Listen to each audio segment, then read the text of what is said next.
canal do pastor James Jansen. Pastor James Jansen, uma voz que clama no deserto.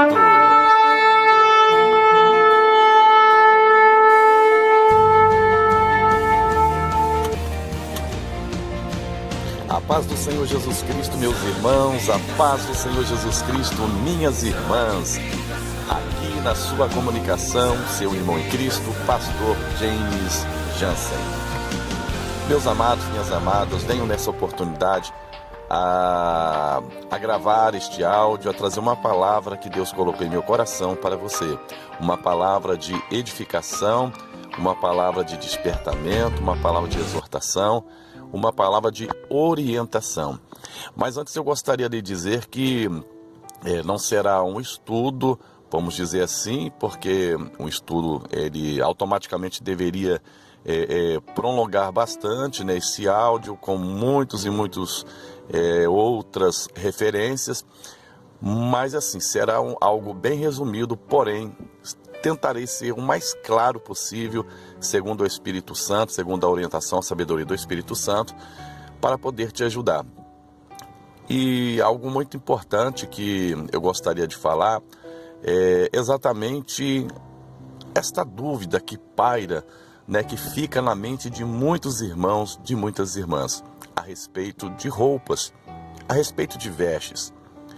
Será que o crente ele tem um tipo adequado de roupa? Será que o crente pode usar qualquer roupa, qualquer tipo de vestes? Qualquer tipo de vestes agrada a Deus? Tem algum tipo de veste que o Senhor desagrada? É o que nós vamos ver nesta oportunidade. Lembrando que você pode, nesse momento, até pensar que seja assim algo, um estudo, ou seja um tema, vamos dizer assim, que não tem nenhum problema, que não tem nada a ver. Então eu gostaria que você ficasse com atenção e antes de qualquer coisa, que você abrisse o seu coração, porque muitas das vezes quando nós somos confrontados pela palavra, nós somos orientados pela palavra, ou um pensamento da palavra, o pensamento de Deus é contra o nosso pensamento, geralmente nós queremos fechar o coração e muitas das vezes nem ouvir. A gente começa assim a ouvir e logo para.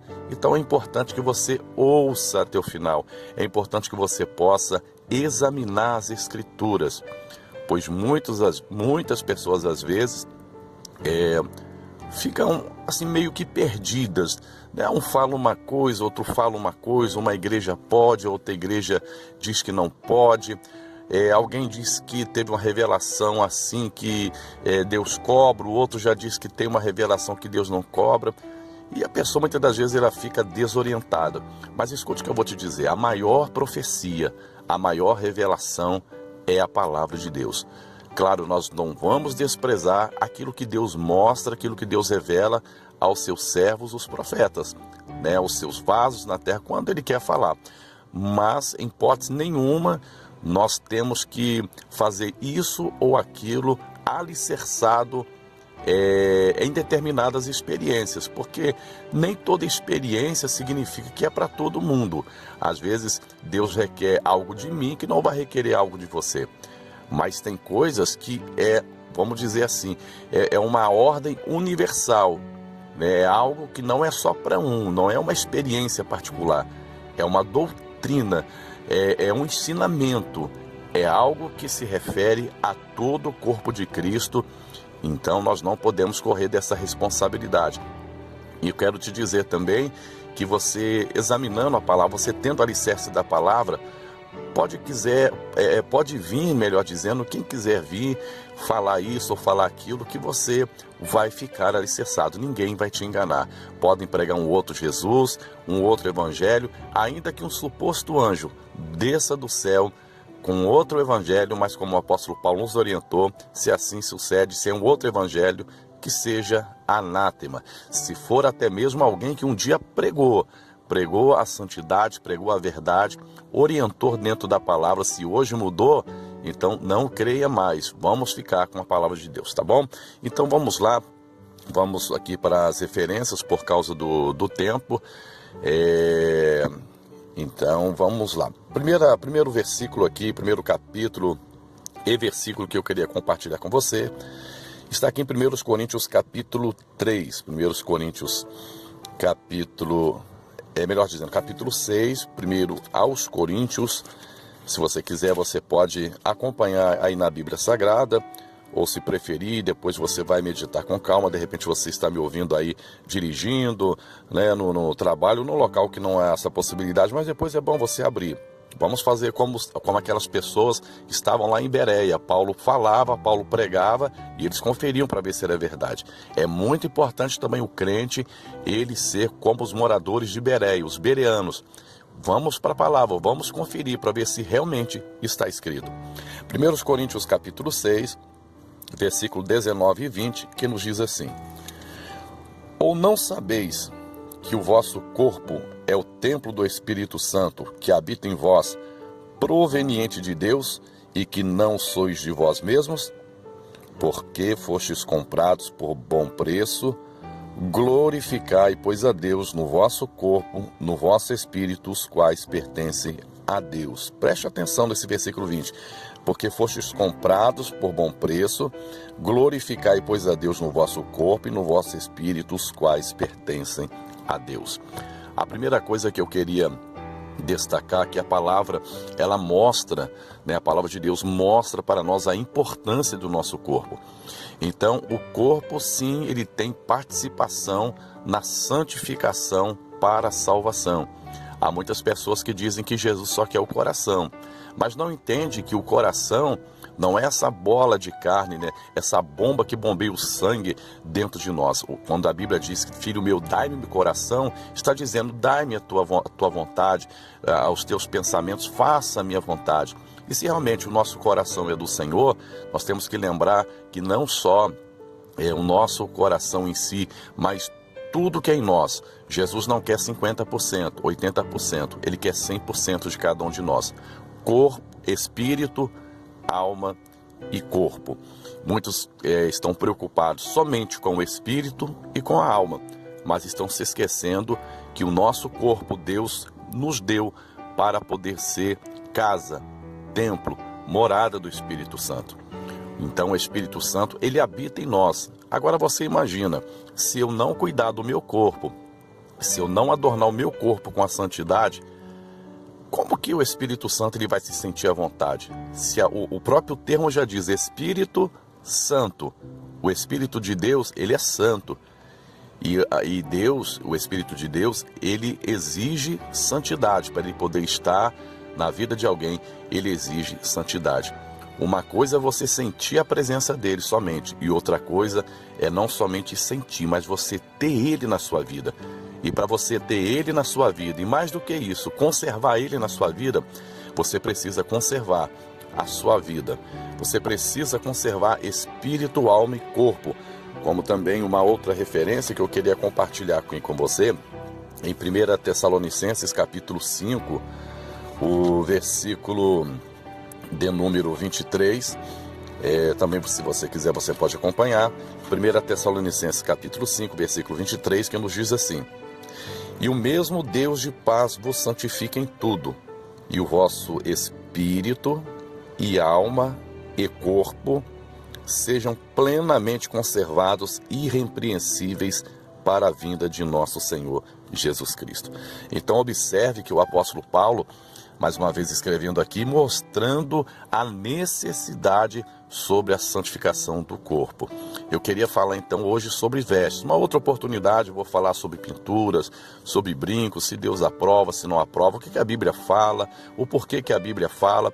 Mas hoje eu quero focar aqui somente sobre as vestes, porque santificar o corpo não é apenas você deixar de adulterar, você deixar de fornicar, você deixar de prostituir, você deixar de fazer qualquer outra coisa assim nesse nível, nesta área, vamos dizer assim. Mas a roupa, ela ajuda também a santificar o corpo. Ela, na verdade, ela santifica o corpo. E nós vamos começar a observar aqui sobre esse detalhe, e desde já confirmar que realmente existem sim roupas que agradam ao Senhor, roupas que não agradam a Deus. Existem vestes condenadas pela Bíblia e vestes que são aprovadas pela Bíblia.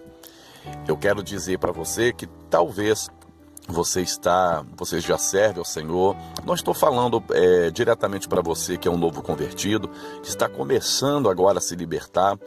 É assim mesmo, você vem do jeito que está, da forma que está, e com o tempo, com o passar do tempo, Deus vai fazer a obra na sua vida. Mas eu estou falando com você, que muitas das vezes até já passou pelas águas, já desceu as águas do batismo e continua ainda com o mesmo tipo de veste que você usava quando estava servindo, quando não estava servindo a Deus. Muitas das vezes é falta de conhecimento, às vezes o seu pastor não se preocupa em te ensinar, não preocupa ou não tem um culto de ensinamento, vamos dizer assim. Quem sabe você nem foi preparado, na verdade, para batizar, só ficou sabendo que tinha que se batizar e se batizou, e você, infelizmente, só mudou a parte de dentro, mas a de fora ainda continua a mesma. Então, dessa palavra vai especificamente para você, e para você que um dia você esteve na posição de Deus, um dia você começou a santificar o seu corpo, da maneira que Deus quer, e hoje você saiu da posição porque você ouviu a voz da serpente. A voz da serpente te enganou, mas ainda há oportunidade para você se consertar. Então vamos lá. Mas pastor, a Bíblia não fala sobre veste, a Bíblia não fala sobre isso. Tudo bem, falou sobre o corpo, mas aonde que está na Bíblia sobre veste? Eu separei aqui 2 versículos no Novo Testamento, que é outra coisa importante que eu queria falar, que muitas pessoas às vezes dizem assim, porque está no Antigo Testamento não vale mais. Olha, a Bíblia diz que a própria palavra fala dela, que toda a Bíblia é divinamente inspirada. É claro que houve algumas mudanças com a vinda do Senhor Jesus, mas nós temos que entender que essas mudanças que houve, elas estão registradas no Novo Testamento. E uma coisa que não mudou e nem mudará é a santidade. Então, Deus, ele é santo, santo, santo. Deus é 3 vezes santo, ele é perfeitamente santo. E ele diz para cada um de nós, segundo a palavra dele, lá o apóstolo Pedro escreveu, o Senhor dizendo, sede santos porque eu sou santo. Se ele pediu santidade de nós, é porque ele sabe que há esta condição. E santidade não quer dizer 100% perfeição. Significa santificação, aperfeiçoamento. Hoje, melhor do que ontem. Amanhã, melhor do que hoje. É assim que o Senhor faz na nossa vida. É assim que Deus trabalha na nossa vida. Nós temos que deixar progressivamente isso acontecer. Mas vamos lá. 1 Timóteo, capítulo 2, o versículo 9, que nos diz assim. Que do mesmo modo, as mulheres se ataviem em traje honesto, com pudor e modéstia, não com tranças, ou com ouro, ou com pérolas, ou vestidos preciosos. Há muitas pessoas que criticam os ministérios ou os pastores que hoje pregam a doutrina da santificação do corpo também pelas vestes. E muitos dizem que é costume de homem. Não, isso é costume de homem. Então, se os próprios apóstolos, eles pregaram, eles ensinaram, se você acha que isso é costume, então o costume, para a pessoa ele estar dentro dele, ele tem que ser ensinado. E a palavra doutrina significa ensinamento. Então, não é errado eu falar que um costume santo, ele é uma doutrina de Deus, porque ele está inserido na Bíblia. Então, observe aqui claramente o apóstolo Paulo preocupado com a forma que as mulheres estavam se vestindo. Principalmente que as mulheres judias, elas já tinham um padrão desde a lei, né? Elas já tinham um padrão de veste, mas agora as gentias, aquelas que não eram judias, que estavam se convertendo, o que estava acontecendo? Elas estavam estavam sendo enxertadas na videira, como os homens também, porém trazendo costumes pagãos, e isso o Espírito Santo ele reprovou. Então o Espírito Santo ele reprovou claramente: isso aqui não é legalismo, isso aqui não é farisaísmo, hipocrisia, não. Isso aqui é a orientação do Espírito Santo para o apóstolo Paulo e para o apóstolo Paulo para a igreja. E o que está escrito não foi somente escrito para eles. A doutrina dos apóstolos não era somente para aquela igreja no passado, mas também para todos nós, para todas as épocas. Então vamos lá. A palavra de Deus ela nos orienta que as mulheres elas têm que se ataviar em traje honesto, traje com pudor, com modéstia. Então as vestes das mulheres elas precisam ter alguns destaques importantes. Elas precisam, em primeiro lugar, ser decente. Eu pergunto para você, antes de perguntar, muitas pessoas dizem assim: por que é mais coisa para mulher do que para homem? É mais cobrança para mulher do que para homem? De natureza, a mulher, por natureza, ela sempre foi mais vaidosa. Não é que os homens não são cobrados. Deus exige também santificação para os homens. Mas como as mulheres têm mais vaidades, a natureza da mulher é assim, então por isso são mais exigências. Mas são coisas que, se abrir o coração, se a pessoa quer realmente, se a mulher quer servir a Deus, quer ser uma mulher de Deus, não será impossível. Pode ter dificuldade, mas não será impossível de fazer. Então vamos lá. A decência nas vestes. É muito importante você entender o que é uma veste decente. Mas vamos falar o contrário para você entender o que é decente? Eu vou fazer o contrário. O que é uma veste indecente? Uma veste indecente, eu vou destacar alguns detalhes aqui. Primeiro, é uma veste transparente. Não adianta você ter uma veste até comprida, mas se ela está transparente, se quem está olhando para você está vendo a sua roupa íntima, então isso não é uma veste decente. A veste decente é aquela também que não transparece a sua intimidade para ninguém. A pessoa tem que olhar para você e não ver a sua intimidade, não ver as suas roupas íntimas. Uma coisa muito importante que eu quero até aconselhar é para que as mulheres possam se portar dessa forma, que às vezes dá vergonha. Às vezes você olha para uma serva de Deus com as roupas todas transparentes. E muitas pessoas dizem, exatamente para fugir do seu compromisso, dizem assim: mas o problema não está em quem veste, está em quem olha. Está nos dois, na verdade está nos dois. Se a pessoa ela está olhando no sentido de cobiçar, ela está errada. Mas se ela está vestindo dessa forma, ela está errada também, que ela não pode ser um instrumento de Satanás, um instrumento de cobiça para a queda de ninguém. Então, é muito ruim para uma serva de Deus, para um servo de Deus também, que tem homem que veste roupa transparente, e fica uma coisa horrível. Então, se a sua roupa é transparente, hoje é necessário você mudar. E não se esqueça de você usar, minha irmã, por exemplo, uma anágua. Né? Quantos pastores não ensinam mais essa parte de pudor e decência? Use uma anágua. Sabe por que é necessário? Se o farol de um carro, por exemplo, ele bater, ele for jogado em cima de você em determinados momentos, ou você caminhar contra a luz até dentro do templo, automaticamente, meu irmão, vai aparecer tudo, devido à transparência da sua roupa. Então use uma combinação, né? Use uma anágua, para que o teu corpo ele possa sempre estar de forma decente. Não use roupa transparente, a primeira coisa. A segunda coisa, sobre decote. Outra coisa séria. Tem irmãs, por exemplo, nós vamos falar muito aqui em cima de roupas, vestes femininas, que são as que dão mais assim problemas, vamos dizer assim. Tem irmãs que usam roupas extremamente decotadas, que não podem nem abaixar, por exemplo, para pegar uma chave que caiu no chão, uma moeda que caiu no chão, porque fica o corpo exposto.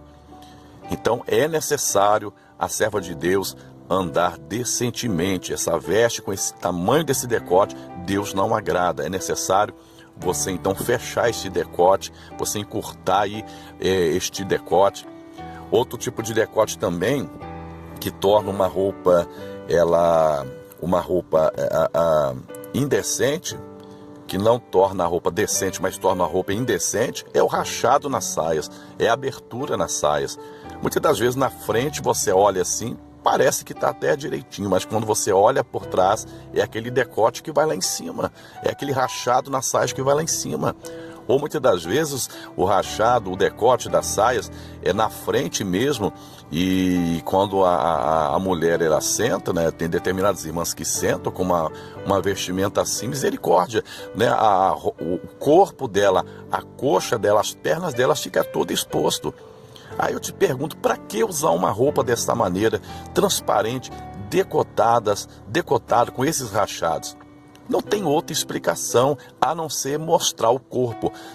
Foram vestes inspiradas por Satanás. O diabo, ele reuniu no inferno, elaborou essas vestes, inspirou os estilistas e eles trouxeram. E tem muito crente que está aí atrás dessa, ou seja, está aí com esses tipos de vestes que não são vestes que Deus aprova. Vamos continuar. Uma outra coisa importante. Uma roupa decente, ela é necessário ter uma manga.